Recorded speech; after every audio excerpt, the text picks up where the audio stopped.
Alors maintenant, ce qu'on vous demande, c'est la force ionique de la solution. Donc, juste avant, parce que j'ai oublié, j'ai dit que je vous parlais du truc alcoolique, là, mais puis j'ai oublié d'en parler. Le truc alcoolique, est-ce que je l'ai utilisé, d'ailleurs, ce terme-là? Non? Pourquoi?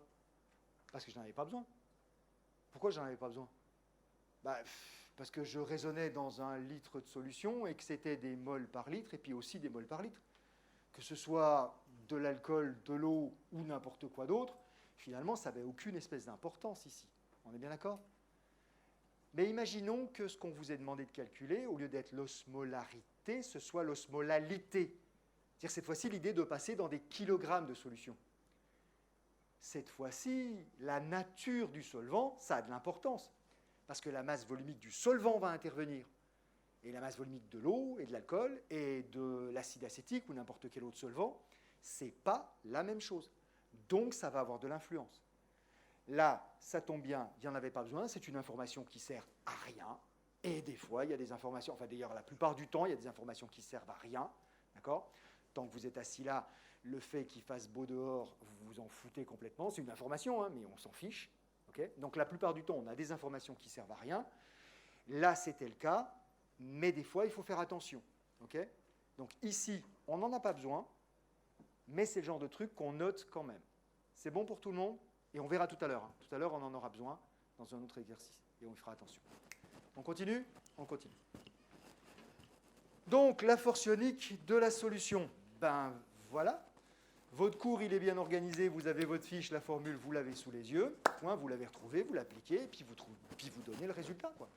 C'est tout, c'est juste un calcul. Parce qu'évidemment, ces formules-là, vous ne les retenez pas par cœur. Il faut être débile pour apprendre des formules comme ça, alors que vous avez le droit d'avoir votre cours. Hein.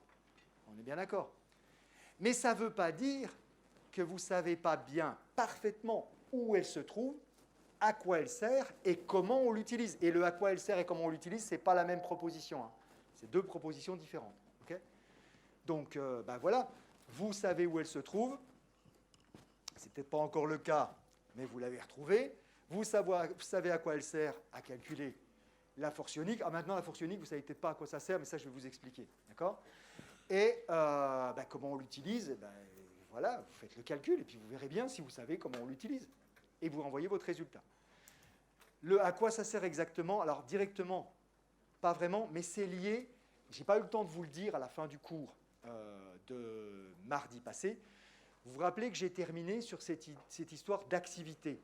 Vous dire que quand on est dans une solution réelle, on peut soit modifier les formules un peu trop parfaites des solutions idéales, des gaz parfaits, des trucs comme ça, soit continuer à utiliser ces formules-là, mais tenir compte du changement de comportement des composés dans le cas réel. Et dans ce cas, on utilisait quelque chose qui s'appelle l'activité. C'est une forme de concentration modifiée parce que je ne suis pas dans une solution idéale. Et un des facteurs les plus importants qui modifie l'activité, c'est justement la force ionique d'une solution. Donc c'est vraiment un paramètre important des solutions, cette force ionique. Elle a beaucoup d'influence sur les solutions réelles.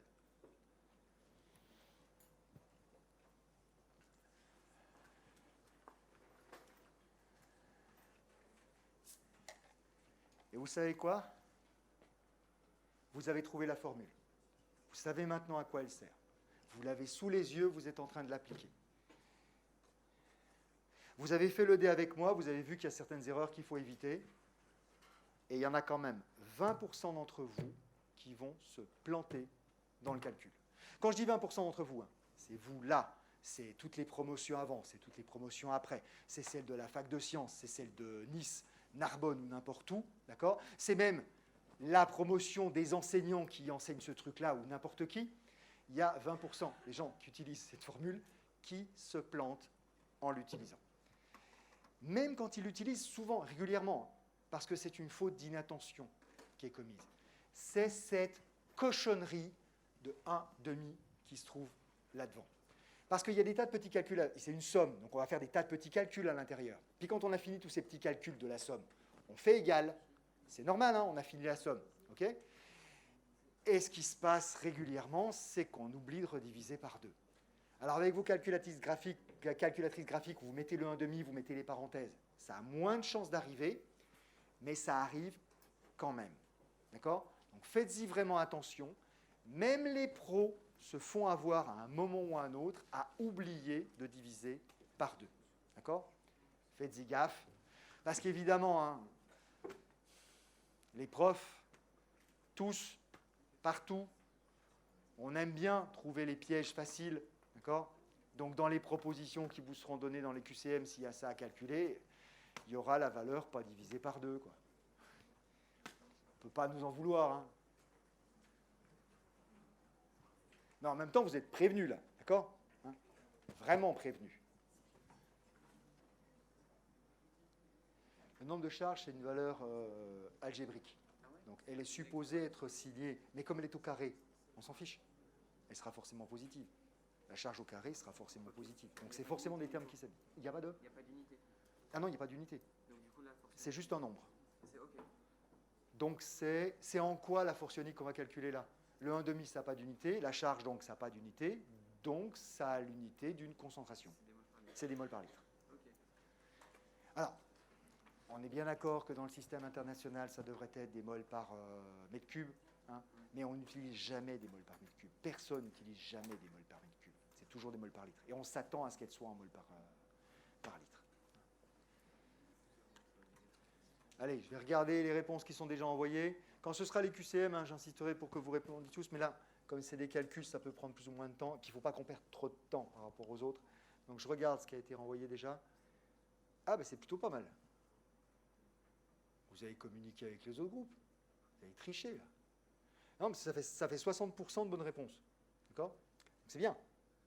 Je suis content. Un peu étonné, mais content. Donc, la formule, vous l'avez là. C'est peut-être parce que j'ai beaucoup insisté sur les erreurs qu'on peut commettre et ce genre de trucs-là. Hein, d'accord? C'est vrai que plus j'insiste, plus vous faites attention. Et puis, il y en avait encore qui n'avaient pas répondu. Mais l'idée, c'est juste de faire le calcul sans se tromper. D'accord? Donc, on a 0,25 mol par litre de ce truc-là, 0,75 de celui-ci, 1,5 de celui-là. Donc, quand je fais mon calcul, c'est littéralement ce qui est écrit, d'accord? J'oublie pas le demi. Ce sera la concentration en AB2, 0,25, fois sa charge. Ben, sa charge, c'est 0. 0 au carré, ça fait 0. Ben, je n'ai pas besoin d'en tenir compte alors. Non, à partir de dorénavant, c'est bon, vous le savez. Dès l'instant où l'espèce n'est pas chargée, on n'en tient pas compte. C'est la force ionique. Donc, ça ne concerne que les ions. Tout ce qui n'est pas chargé, ça dégage et on ne s'en occupe pas. Parfait. Donc, là, je le laisse écrit, hein, je ne vais pas l'effacer, mais vous savez maintenant qu'on n'en tient pas compte. Ensuite, 0,75 fois la charge, c'est 2 plus, donc c'est plus 2 au carré, d'accord?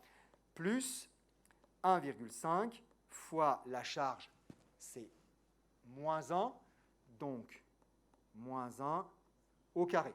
Ce qui fera 1, on est d'accord, mais je l'écris histoire d'être rigoureux.